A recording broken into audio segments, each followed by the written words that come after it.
Griffin the Griffin by BlackWing. Chapter 25. Magic.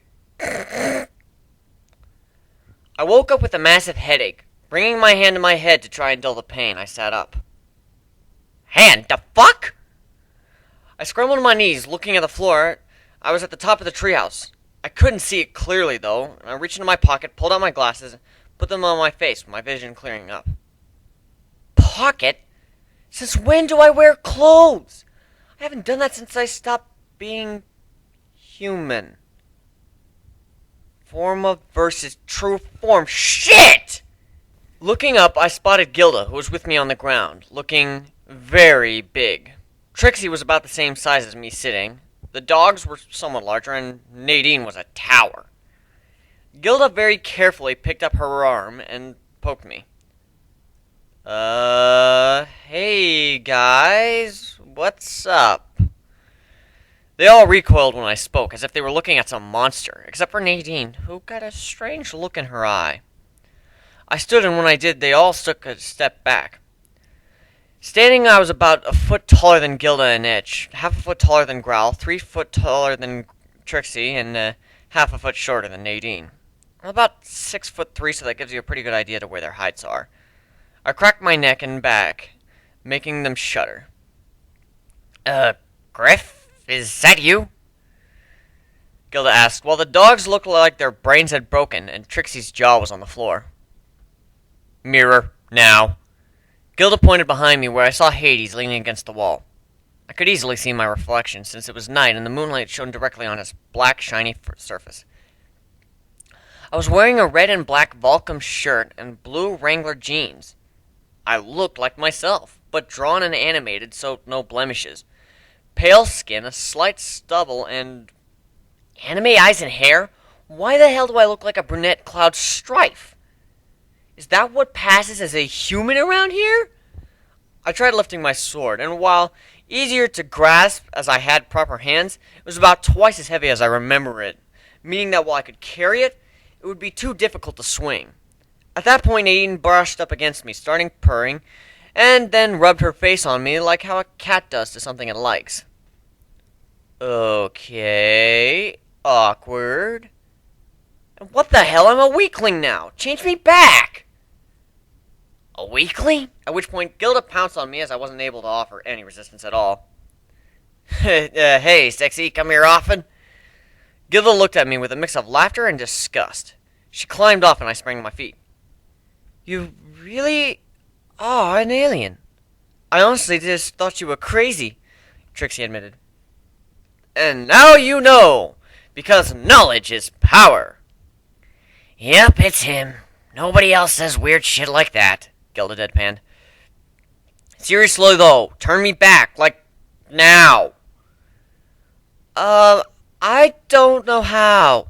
Trixie had a very worried look and wouldn't look me in the eyes. The first words were forma versus, the second was reverti.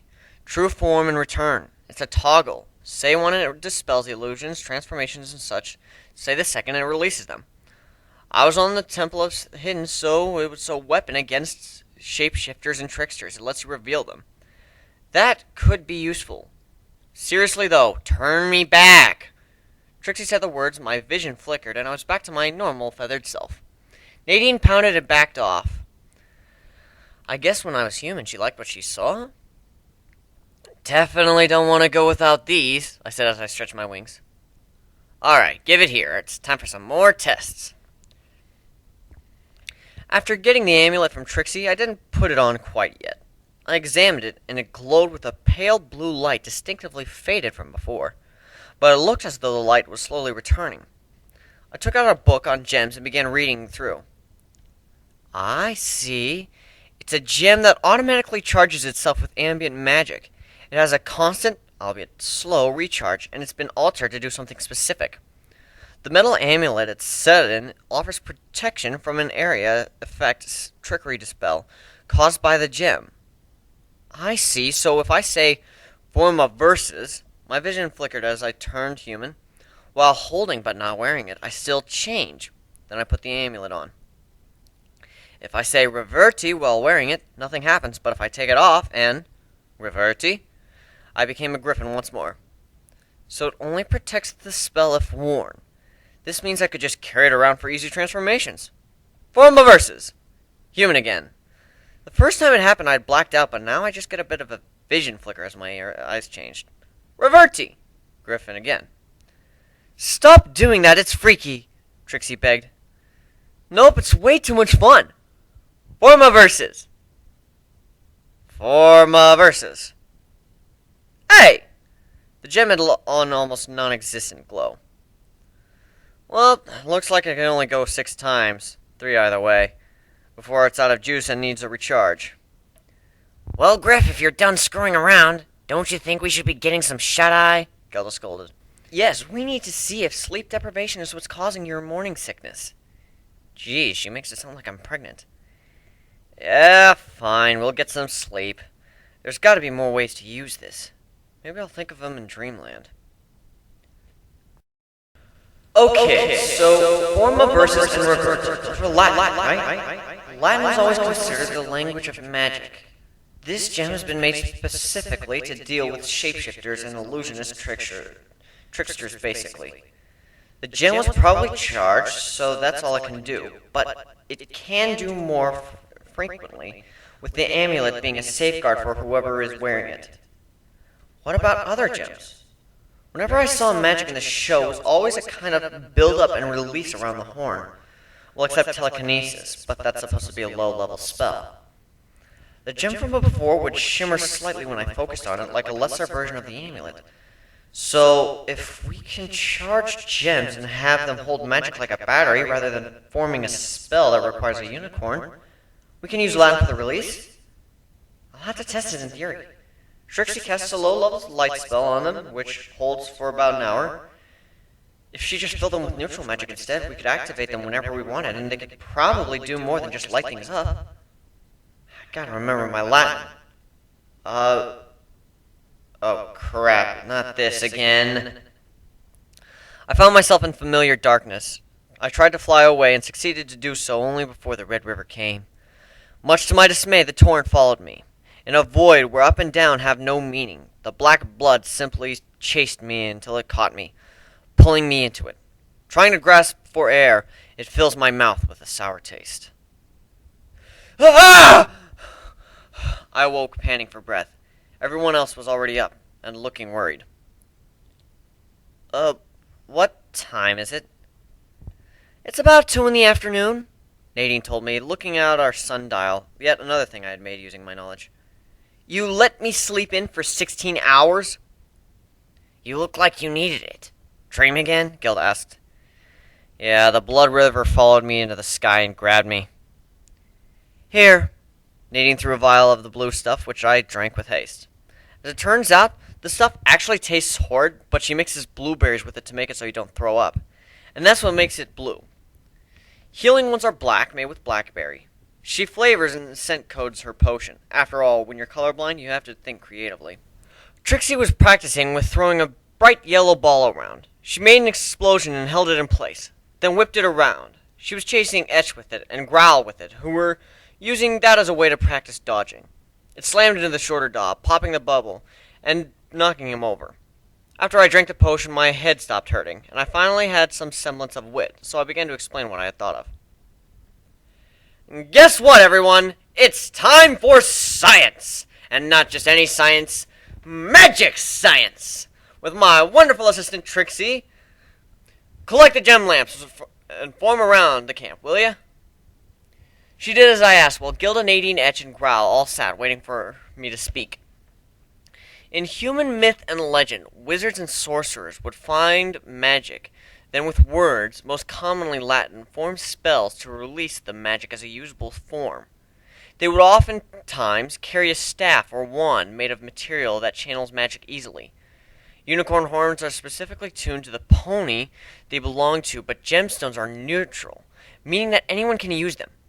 While unicorns don't say magic words because the horn is part of them and operates based on their thoughts, given the way the amulet works, I held up the necklace embedded in gemstone, which was now glowing with full luminosity once again, having recharged overnight. It's reasonable to assume that in this world where magic actually exists, By focusing on a gemstone, one can charge it with magic, and then release it by speaking the magic words for which you want to occur. Given that it's been proven to work here, or at least in case of this thing, I believe this world is also where humans got their legends on magic.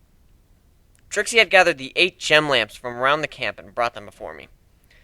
Now, as we all know, unicorns are much more adept at magic than the other species of this world, but that doesn't mean that we are lacking. Pegasi and griffins are skilled with weather control, meaning wind and water, while earth ponies are adept at healing and growth, diamond dogs with the earth, and dragons with fire. Watch this gem carefully. I held one of the gem lamps, focusing on it till I was sweating greatly. It began glowing very faintly. Success! I have just given this lamp a neutral magic charge. Trixie, would you mind? Focus on these lamps and pour your magic into them, but don't give it form, just blank. So wait, you're telling me to cast a spell without actually forming a spell? Just throw my magic at them so they absorb it? She clarified. Yeah, basically. Alright. Trixie's horn began to glow, and with it, the gems did as well. They shimmered brightly. Now the gems were small, to say the least, as they were only meant to contain a basic light spell for about an hour. Now that they're filled, they are ready to be used. I hope this works. I pointed to one at Gilda. Aqua! Gilda was slightly wet, as though she had been in a heavy downpour for about 3 seconds. She wasn't dripping. It was like when you get out of the shower and let yourself drip dry. Just moist. She scowled. Very funny, Griff. The rest of the camp, including me, struggled to stifle our giggles. I took another of the charged gem lamps in my hand and pointed it at her again. So, proof of theory. With these charged gems up, we can perform extremely weak basic level spells. My amulet is a higher level of a gem, and has been altered to have a specific purpose, while these have not, and can be used for a variety of purposes. Ventus! A slight gust of wind dried Gilda off, making her feathers puff out. She looked like a fuzzball. Everyone stopped holding back their giggles and entered full-blown laughter, while the dogs whimpered from the pain of their sides between laughs. She glared at me, annoyed. I'm so glad I went through the whole Harry Potter phase and learned some Latin. This is fucking hilarious. Yeah, laugh it up. Gimme that. Gilda grabbed one of her own. So, a word? Little help? Yeah, give me a second. Umbra, it means dark or shadow. Hey, Griff, what's Harry Potter? Trixie asked me. Umbra, Gilda said, pointing the makeshift one at me. Well, Trixie, it's that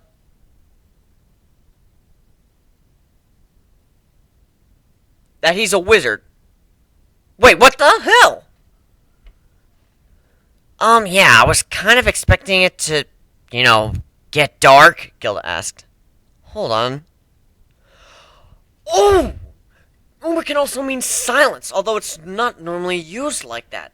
Since the word has multiple meanings, I figure it went by your intent. Let me guess, you were wishing I'd just shut up, right? She nodded, still fluffy as she used her claws to comb her feathers down. This is brilliant! Okay, officially new favorite spell. Etch, Growl, each of you take one. I tossed one on each of the dogs, who grabbed them and looked at me. Etch was excited, while Growl was confused. So, what do we say? Etch asked. Well, what do you want? What about blind? Growl returned. No, I don't know that one. I'm not a master of it. I only know some nouns. Blind is an adjective. What about cold? Cold? I'm not positive. Refrigerator, frigo? Frigo? No, frigis? Yeah, I think it's frigis. He pointed the wand at me and said it. I felt a chill up my spine, but not much more. Well, it works, just not very effective. It would be useful in a situation like if I'm trapped in... I shuddered. Spider webs, we could use ingots to light them up. I don't see it being that useful, only somewhat more so than clacking flint together. But it means that every one of these gems that you've dug up suddenly became a moderately useful multi-tool. Instead of Trixie casting a light spell, which then only lasts an hour before she has to recharge it, we can just fill it with magic and lumen. We can turn it on whenever we want. One of the lamps I held lit up as the way they normally do. Also, things that need more energy would be less useful. For example, fire and lightning need a lot of energy to work because of the high energy state, while simple light, wind, or gathering vapor droplets together to make water doesn't need as much. The spell will also vary based on where we are. We're in a rainforest, so when I used Aqua or Gilda, there was a lot of water just hanging around. So she got pretty soaked. If we were in a desert, it wouldn't do anything at all, while fire would be a lot easier. Trying earth spells while up here would be pointless, while underground it would cause cave-ins, and since we're up high, and there's naturally wind, Ventus is more effective as well. We pretty much need to think about where we are when we use them to get the greatest effect. So if we're in a desert and need water, we won't be able to get any, but in a jungle where it's everywhere we can call on it whenever we want? Gilda scoffed. Yeah, pretty much. Well, that's worthless. She tossed her expended torch into the pile with the rest of them. It's not worthless, just mildly useful. For example, if we had a really big gem and there was a flood, we could use Aqua to direct it away. It's more like if you need something but can't get it, or if you need to diminish something. And pranks. Very useful for pranks. Pranks, you say? Gilda suddenly became reinterested. For example, mocking Princess Luna.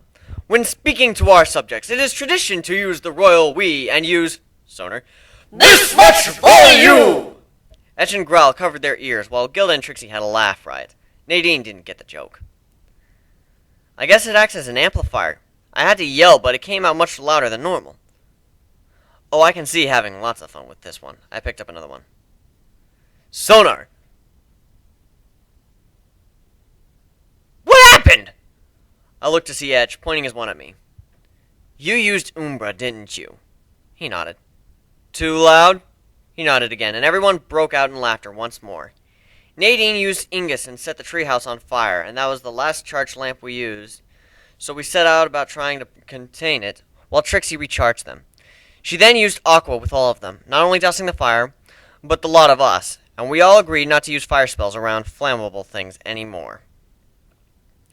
Dear Princess Celestia, if a blue house has blue bricks, and a red house has red bricks, and a yellow house has yellow bricks, what color bricks does a green house have? Sincerely, Griffin.